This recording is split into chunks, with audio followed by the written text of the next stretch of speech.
Hello বন্ধুরা, welcome back to my channel মনের বসন্ততে সবাইকে স্বাগত জানিয়ে শুরু করছি নেক্সট ব্লগ। তো এখন আমাদের টাইম হয়ে গেছে দেওঘর বাবাধামকে টাটা বলে সাইট সিইং করার।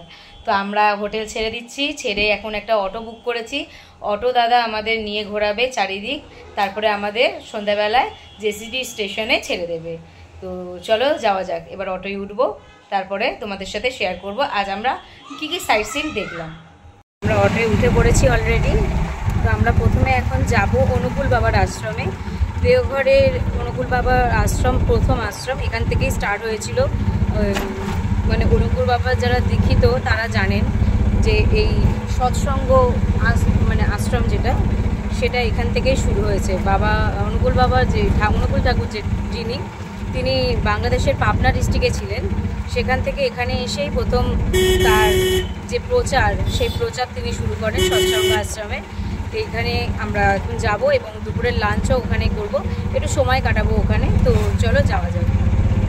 অনুকূল বাবার আশ্রমে যাওয়ার আগে এখানে রামকৃষ্ণ মিশন বিদ্যাপীঠ দেওঘরের একটা স্পট আছে, তো সেই স্পটে আমরা এখন প্রবেশ করছি। অনেকটা বড় এরিয়া জুড়ে মিশনটা রয়েছে। এখানে সব স্টুডেন্টরা ফুটবল খেলছে।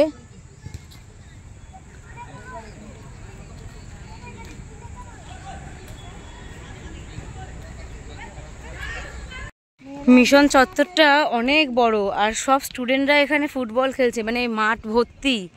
প্রত্যেকটা মাঠে বাচ্চারা খেলাধুলা করছে। খুব সুন্দর জায়গা। মনে হচ্ছে যতদূর সম্ভব এটা একটা বোর্ডিং স্কুল। এটা তো রামকৃষ্ণ মিশন বিদ্যাপীঠ লেখা ছিল, হয়তো বোর্ডিং আছে এখানে। স্টুডেন্টদের থাকার ব্যবস্থা আছে, কারণ দূরে দেখা যাচ্ছে অনেক রুম রয়েছে, সেখানে শিক্ষার্থীরা থাকে। আর আমরা একেবারে মিশনের মেন মন্দিরের সামনেই চলে এসেছি। আমরা এখন যেটা দেখব সেটা হচ্ছে রামকৃষ্ণ দর্শন।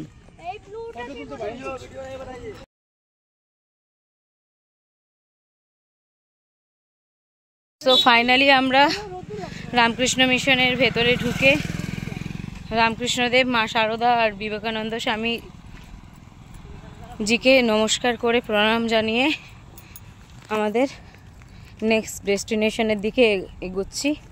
দেখা যাক আমাদের নেক্সট ডেস্টিনেশন কি হয়। নেক্সট ডেস্টিনেশনে আমরা এসে গেছি। এটা একটা পার্ক বললো বাচ্চাদের জন্যে। তো এখান থেকে আমরা প্রবেশ করছি। নন্দন পাহাড় এই জায়গাটার নাম। তো চলো এগোনো যাক, কেমন লাগে তোমাদের সবাইকে দেখাচ্ছি।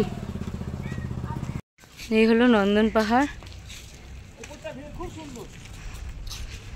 উপরে উঠবো, সিঁড়ি করে করে উপরে ওঠার পথ আছে।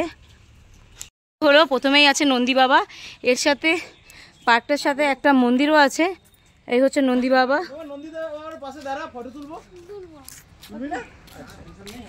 তো পার্কটা খুব সুন্দর, চারিদিকে গাছ আর মাঝখান থেকে রাস্তা, মাঝখান থেকে গাছ, দুপারে রাস্তা এখানে হয়েছে।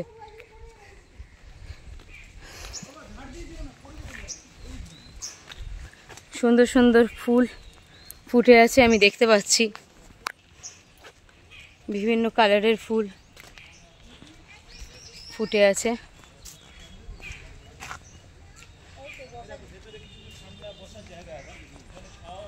জবা ফুল থেকে শুরু করে ক্যাকটাস, কৃষ্ণচূড়া, সব রকমের ফুলই রয়েছে। ফুল গাছ এখানে রয়েছে, ক্যাকটাস। সামনে রয়েছে ভগবান শিবজি, ভোলে বাবা।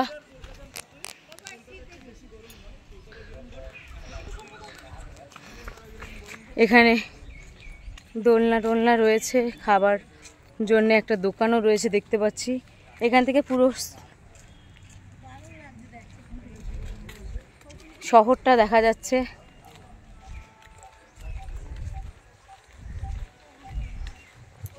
এই হচ্ছে ভেতরটা আমি আরও ঢুকছি। আচ্ছা, এখানে একটা রাক্ষসের মুখ, ওটাকে দিয়ে স্লিপ বানিয়েছে, খুব সুন্দর।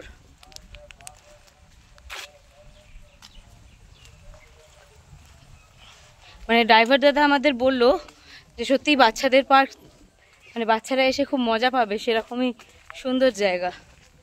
আচ্ছা, এইদিকে আবার অনেক রকম জিনিস রয়েছে দেখতে পাচ্ছি।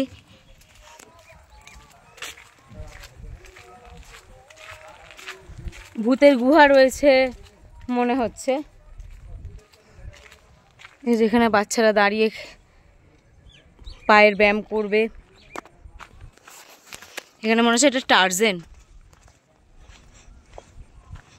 আর এখানে রয়েছে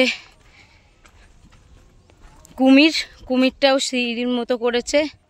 এখানে ভূত রয়েছে, এই যে দোলনা, খুব সুন্দর পার্কটা। অবশ্যই দেওঘরে এলে এই পাহাড়ের যে পার্ক আছে এটা অবশ্যই ঘুরবেন আপনারা।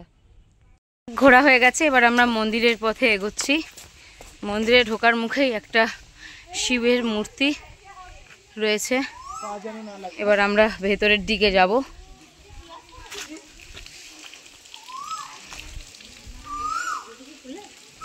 যাই না, ঢোকার মুখে খুলে দেবে। এই যে মা শেরাবালি থেকে শুরু করে সবই রয়েছে। এখানে হনুমানজি রয়েছে। আমি ভেতরে কিছু বুঝতেই পারছি না অন্ধকারের চোটে। এখানে মা পার্বতী, এখানে রয়েছে মা পার্বতী। এই যে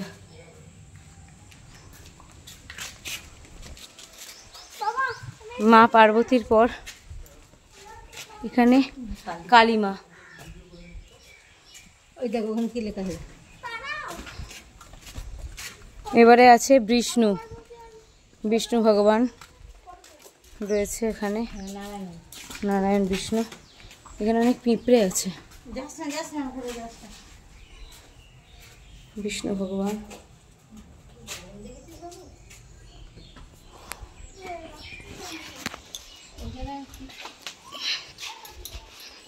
এখানে মা লক্ষ্মী দেবী। বিষ্ণুদেবের পরে লক্ষ্মী ঠাকুর থাকবে, এটা স্বাভাবিক।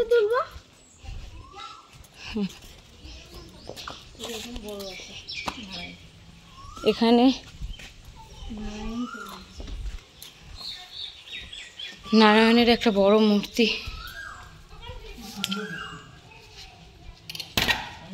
খুব সুন্দর।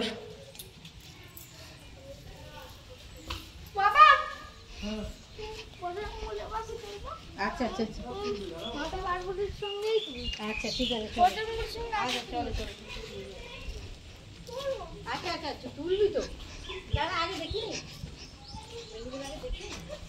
এটা পঞ্চমুখী হনুমানজি মনে হচ্ছে। হ্যাঁ, পঞ্চমুখী হনুমানজি। এখানে রাধা কৃষ্ণ। খুলিস না বাবা, অবস্থা খারাপ হয়ে যাবে। রাধা কৃষ্ণ। এখানে আছে রাম সীতা, সীতারাম। এই যে সীতা মাতা আর রাম জি। রাম সীতা মন্দির দেখে এখানে আসছি। এটা মনে হচ্ছে শিবশম্ভু বাবার। ভেতরটা পুরো অন্ধকার, বোঝা যাচ্ছে না।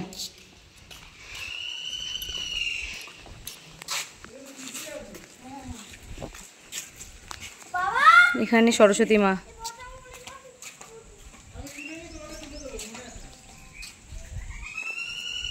বৈদ্যনাথ ধামে যেরকম মা পার্বতীর মন্দিরের সাথে বাবার মন্দিরে সুতো বাঁধা হয়, এখানেও দেখতে পাচ্ছি বাবার মন্দিরের সাথে মায়ের মন্দির লাল সুতো দিয়ে বেঁধেছে। তো মন্দির দর্শন আর পার্ক ঘোরা হয়ে গেছে। এবার আমরা নিচে নামবো, অটোয় উঠবো নেক্সট ডেস্টিনেশনের উদ্দেশ্যে। দেখা যাক নেক্সট ডেস্টিনেশনে কি আছে। তো চলো যাওয়া যাক। চলে এসেছি অনুকূল বাবার সৎসঙ্গ আশ্রম, ঠাকুর বাংলা। তো এই হচ্ছে বেডি। এখানে শুনছি ভেতরে ফটোগ্রাফি অ্যালাউ নেই, বাট আমি দেখছি কি করা যায়। খুব সুন্দর আশ্রমের গেট। তো এবার আমরা প্রবেশ করছি। গেটের ভেতর। এখানেই দুপুরের লাঞ্চটা আজকে সারবো আমরা, এটাই ইচ্ছা আছে। তো চলো দেখা যাক। মন্দিরের ভেতরটা এরকম। মন্দিরের ভেতরে কোনো ভিডিওগ্রাফি ফটোগ্রাফি অ্যালাউ নেই, তো আমি বাইরে যতটা পারছি কভারেজ করছি। খুব সুন্দর, মানে একদম শান্ত নিরিবিলি পরিবেশ, খুব ভালো লাগছে এসে এখানে। তো এইখানে যে বাবার মানে অনুকূল ঠাকুরের যে আশ্রম, এখানে ওনার সমস্ত স্মৃতির জিনিসপত্র রয়েছে, উনি যেগুলো ব্যবহার করতেন সেই সমস্ত জিনিস এখানে রয়েছে। বাট খাওয়া দাওয়ার যে ভোগ, যেই ব্যাপারটা, ভোগের ব্যাপারটা পাশে একটি বিল্ডিং আছে, সেই বিল্ডিংয়ে গিয়ে খাবার খাবো আমরা। সকাল 11টা থেকে দুপুর 2টো পর্যন্ত এখানে খাওয়া দাওয়ার ব্যবস্থা আছে। তো চলুন যাওয়া যাক। খুব সুন্দর, বন জঙ্গলে ঘেরা, সুন্দর বাথরুম পায়খানার সমস্ত কিছু জায়গা আছে। লেডিস জেন্টস সবার আলাদা আলাদা ভাগ। ফাইনালি আমরা ঢুকে পড়েছি যেখানে আমাদের ভোগ খাওয়ানো হবে সেই জায়গায়। তো অলরেডি এখানে যেটা দেখতে পাচ্ছি, অনেক বড় জায়গা জুড়ে এই লোকনাথ বাবার সৎসঙ্গ আশ্রম। এখানে থাকার ব্যবস্থাও রয়েছে।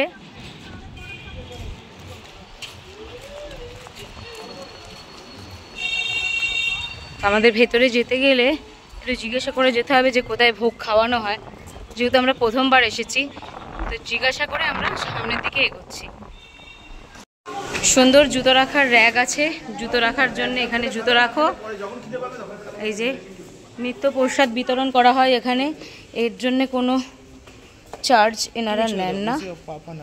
তো চলুন আমরা ভেতরে যাই। অনেক মানুষ খাওয়া শুরু করেছে। এখানে নিয়ম আছে, নিয়ম হচ্ছে নিজে পাতা নিজে নাও, খেতে বসো, আবার খাওয়া হয়ে গেলে নিজেই পাতা তুলবে, তুলে রেখে দেবে। মানে নিজের কর্ম নিজে করো, এটাই বলতে চেয়েছেন ঠাকুর। এই যেখানে অনেক পাতা রয়েছে দেখা যাচ্ছে, আর এখানে অনেক মানুষজন। তো অলরেডি আমাদের ভাত পড়ে গেছে, এবার দাদারা ডাল দিচ্ছেন। ও ডালের মধ্যে আম ডাল, টক ডাল হয়েছে আজকে। আচ্ছা, টক ডাল হয়েছে, অল্প অল্প টক ডাল হয়েছে। এছাড়া আর এক ধরনের সবজিও আছে, দেখি সবজিও দিচ্ছেন ওখানে। বড় বড় জায়গায় ডাল ভাত সবজি এগুলো পরিবেশন করা হচ্ছে।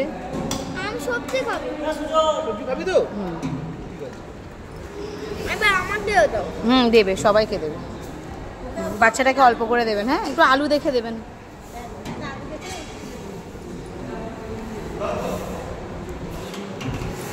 এই যে সবজি পড়ে গেছে, এই যে অনঘকে আলু দিয়েছে, ডাল দিয়েছে। তো চলুন আমরা এবার ভোগ খাওয়া শুরু করি।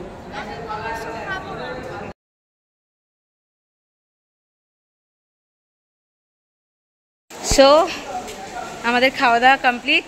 এবার আমরা অটোয় উঠবো। অটোয় উঠে নেক্সট ডেস্টিনেশন আমাদের হচ্ছে বাসুকীনাথ মন্দির। বাসুকীনাথ মন্দিরের দিকে আমরা যাব। এটা এখান থেকে প্রায় 47 কিলোমিটার দূরে। আমাদের তো দুপুরের লাঞ্চ হয়ে গেল, খুব ভালো খাওয়া দাওয়া করলাম এখানে। ভাত, টক ডাল আর বিভিন্ন রকম সবজি দিয়ে একটা লাবড়া চচ্চড়ি টাইপের করেছিল তরকারিটা, খুব সুন্দর খেতে হয়েছিল। আর সত্যি কথা বলতে মানে এনারা খাবার জন্য কোনো মূল্য নেন না, কিন্তু সেই তুলনায় কিন্তু কোয়ালিটি খাবারের অনেক ভালো, অনেক ভালো। আপনারা অবশ্যই আসবেন এখানে, এসে এখানে অবশ্যই ভোগ প্রসাদ গ্রহণ করবেন। তো চলুন আমরা এবার বেরিয়ে পড়ি নেক্সট ডেস্টিনেশনের উদ্দেশ্যে।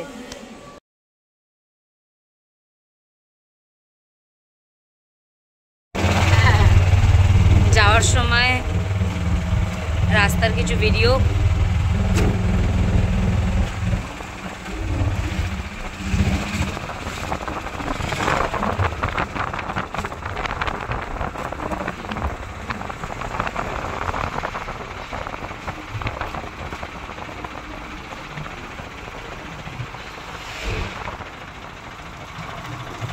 তো প্রায় 1.5 ঘন্টা মতো আমরা অটো পথে এসেছি অবশেষে। বাসুকীনাথ এটা হচ্ছে বাসুকিনাথ টেম্পল। তো একটুখানি এখানে তো অলরেডি ভজন হচ্ছে, শোনাই যাচ্ছে। মন্দিরও খুব সামনেই আছে। তো চলো মন্দিরে ঢুকছি, ঢুকে তোমাদের দেখাচ্ছি মন্দিরটা কেমন। এটা হচ্ছে বাবা বাসুকিনাথ মন্দির, এই হচ্ছে মন্দিরের সামনেটা। তো চলো ভেতরে যাওয়া যাক। মন্দিরের ভেতরের চত্বরটা ঠিক এইরকম। এখানে সব মন্দিরে যারা পুজো দেবে তাদের পুজোর সামগ্রী সব কিছুই এখানে বিক্রয় হচ্ছে। আর এই হচ্ছে মেন মন্দির। ভেতরে যেহেতু কোনো ফটো তোলা যাবে না, আমি বাইরে থেকে তাই তোমাদের সবাইকে দেখাচ্ছি।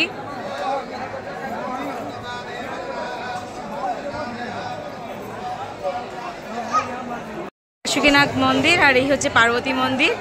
যেরকম আমরা দেওঘরে দেখেছিলাম ঠিক একই স্ট্রাকচারে তৈরি। মায়ের বিভিন্ন রূপ এখানে রয়েছে, পুজো করা হচ্ছে। এছাড়া ভোলে বাবা তো রয়েছেই, আছে হনুমানজি, গণেশজি, কার্তিক ঠাকুর অনেকেই রয়েছে। তো সবার মন্দির আর ঘুরে ঘুরে আমি দেখছি, বাট ভিডিও করছি না কারণ এখানে একটু ক্রাউড মুভমেন্ট হয়ে আছে। তো আমরা এখন আপনাদের সাথে যতটা পারছি তুলে ধরার চেষ্টা করছি। যেহেতু গর্ভগৃহে ঢুকে ফটো তোলা যাচ্ছে না, তাই আমি বাইরের ভিডিওগুলোই আপনাদের করে দেখাচ্ছি। এখানে মা কমলা আছে, এখানে মা কমলা আছে। এছাড়া রাধা কৃষ্ণ, সূর্যনারায়ণ মন্দির, সব মন্দিরই এখানে রয়েছে। মা মনসা দেবীর মন্দির রয়েছে, পাবনপুত্র হনুমানজি রয়েছে, রাধা কৃষ্ণ রয়েছে, রাধা কৃষ্ণ, রাধা কৃষ্ণ। এটা সূর্য ভগবান, গণেশজি, এখানে নারায়ণ আর শিব দুজনের স্ট্যাচু রয়েছে। এইভাবেই পুরো মন্দিরটা রয়েছে। এসে তো বেশ ভালোই লাগলো, ভালোভাবেই দর্শন করলাম। তো এখন আবার যাওয়া যাক অটোতে। নেক্সট ডেস্টিনেশন কি বলে সেখানে আবার যাব, গিয়ে দেখাবো আপনাদের সবাইকে। ততক্ষণের জন্য এখন একটুখানি বিরতি নিচ্ছি। বিরতি মানে কি, আবার দেখা হচ্ছে নেক্সট স্পটে। যেতে যেতে খুব সুন্দর জিনিস দেখতে পেলাম, সেটা হচ্ছে পদ্ম সরোবর। এই পুকুরটার মধ্যে পদ্ম ফুল ভর্তি রয়েছে। এই হচ্ছে সেই পুকুরটা, একদম পদ্মের কুড়ি থেকে শুরু করে পদ্ম ফুল ফোটা সমস্ত কিছু রয়েছে। এই জায়গাটায় তো অনেক পদ্ম ফুটে রয়েছে, খুব সুন্দর। তো আমরা এখন ত্রিকুট পাহাড়ে এসেছি। এই হচ্ছে ত্রিকুট পাহাড়।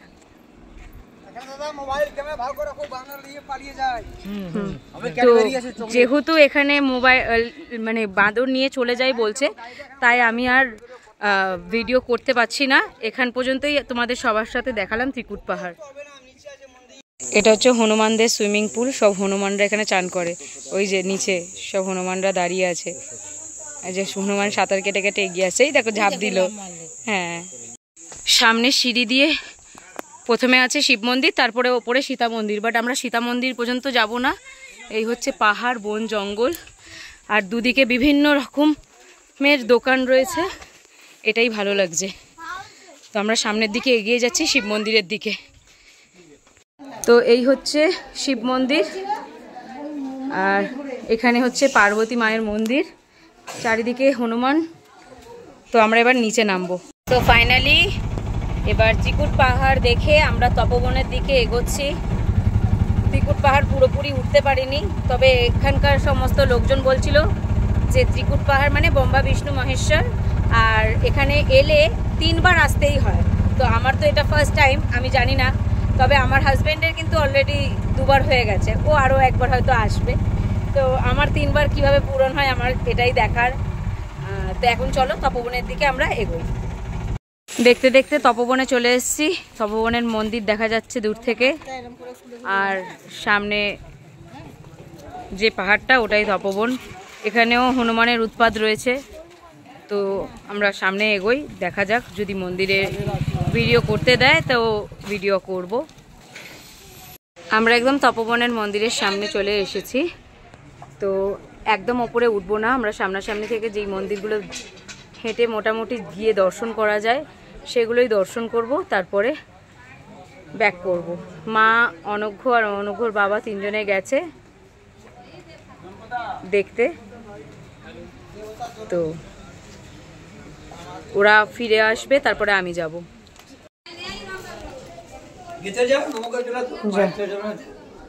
জয় মা।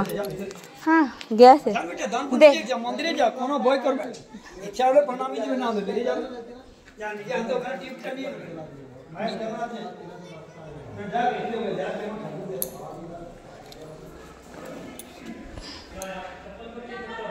জয় মা, জয় মা।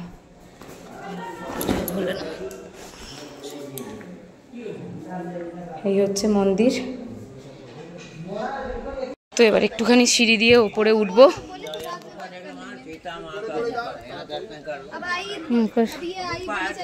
एक गुफा है, गुफा में ठीक है, यहाँ पर गुफा আছে। আবার চারিদিকে এরকম এই মন্দির হচ্ছে সবাই রয়েছে। এই হচ্ছে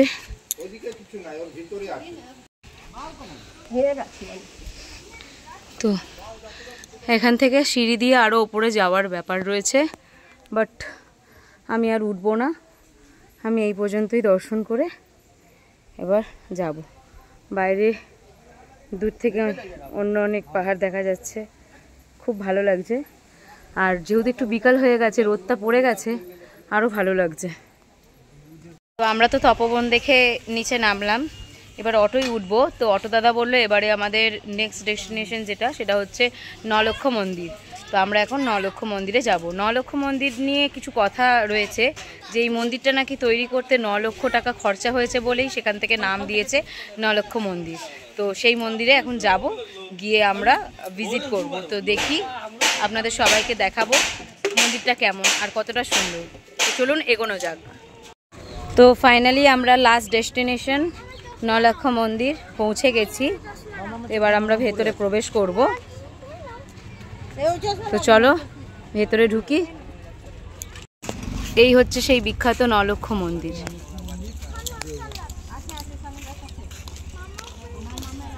এই মন্দিরটা তৈরি করতে 9 লক্ষ টাকা তখনকার দিনে খরচ পড়েছিল বলে এই মন্দিরের নাম নলক্ষ। তো চলো ভেতরে যাওয়া যাক।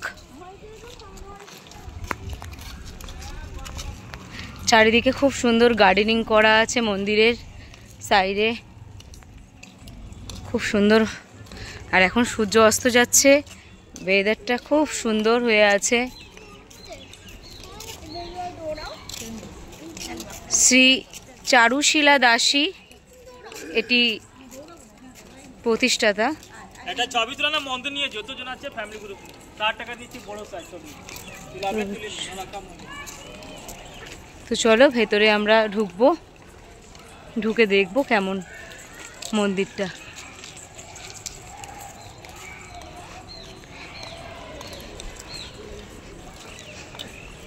এদিক দিয়ে ঢুকে ডান দিকে এই যে উপরে সিঁড়ি আছে, সিঁড়ি দিয়ে ওপরে উঠতে হবে। এই মন্দির দারুণ দেখতে মন্দিরটা, আমার তো ভীষণ পছন্দ হয়েছে এই মন্দিরটা। অবশ্যই আপনারা যদি দেওঘর ঘুরতে আসেন এই মন্দিরটা ভিজিট করবেন, খুব সুন্দর। মন্দিরের ভেতরে প্রবেশ করছি। তো যিনি এই মন্দির প্রতিষ্ঠা করেছেন তিনি প্রচুর পরিমাণে গোপালের ভক্ত ছিলেন, তাই গোপালকে কোলে নিয়ে এই মূর্তি বানানো হয়েছে। তো চলো উপরে ওঠা যাক।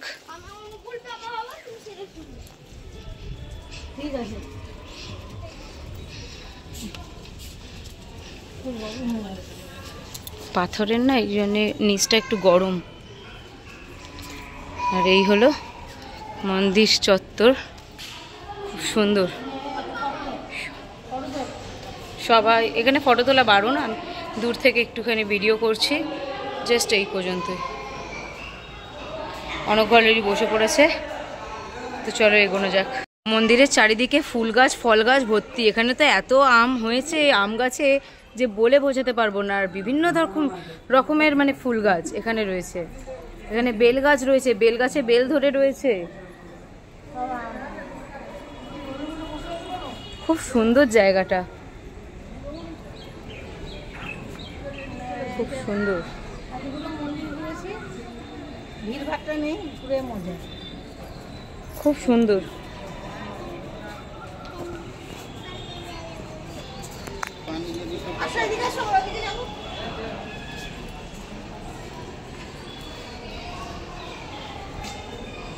নারকেল গাছ, সুপারি গাছ, তারপর খেজুর গাছ, কোনো গাছ বাকি নেই মনে হয় এখানে। খুব সুন্দর। চারুশীলা দাসী, শ্রী চারুশীলা দাসী এটা ফাউন্ডেশন।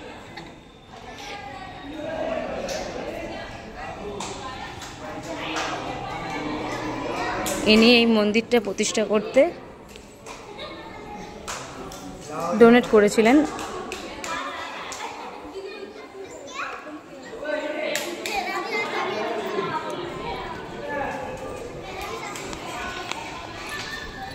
বাইরে মানে গাছপালা ভর্তি, খুব সুন্দর সুন্দর পরিবেশ।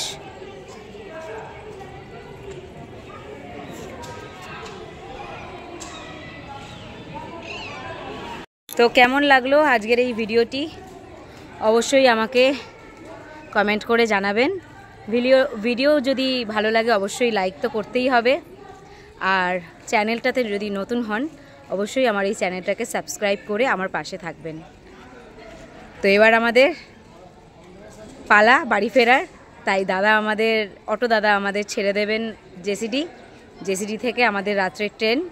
আমরা মানে ট্রেনটা রয়েছে আমাদের কলকাতা স্টেশন পর্যন্ত, তো কলকাতা পর্যন্ত আমরা যাব, সেখান থেকে শ্যামবাজার হয়ে বেলঘড়িয়া চলে যাব, ভোরবেলায় পৌঁছাবো আমরা। তো দেওঘর ভিডিও কেমন লাগলো অবশ্যই আমাকে জানাবেন। কিন্তু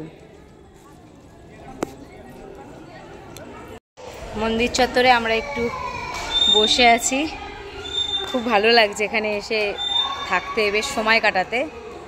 তো ফাইনালি এবার ভিডিওটা এন্ড করার সময়। আজকের ভিডিও এই পর্যন্তই, দেখা হবে অন্য কোনো ভিডিওতে। তো ততক্ষণের জন্যে টাটা বাই বাই। সবাই সুস্থ থাকবেন, ভালো থাকবেন, সঙ্গে থাকবেন। ধন্যবাদ।